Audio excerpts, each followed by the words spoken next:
So today we have some fake eyelashes here that also include a little bottle of glue. So what it comes with is a nice little container with different size eyelashes. So it comes with 9 millimeters, 10 millimeters, 11, 12, 13, 14, 15, up to 16.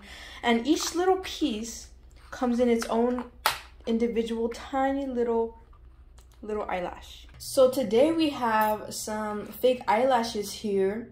What it comes with is a little bottle of glue, eyelash glue, and a little cute container with different size millimeters of eyelashes. So here we have up to 16, we have from 9 to 16 millimeters.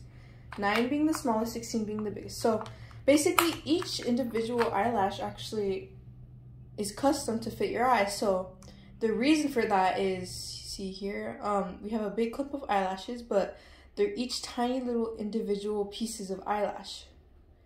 So they're customizable to fit your eyes to make it look more natural. We're going to be trying some on today. So here I have a tiny little piece of eyelash here, and I'm actually gonna let it dry a little bit, let the glue set, and then I'm gonna fit it right onto my eye. So after a while, here's the eye with the eyelashes. They're quite comfortable actually because you customize them to your own eye. And here's the one without. So there is a significant difference, more depth into more focus on my eye on this side and less focus on the other side. So, and again, there's different sizes. This is just the biggest size, and this is also perfect to put it under your eye for your lower eyelashes.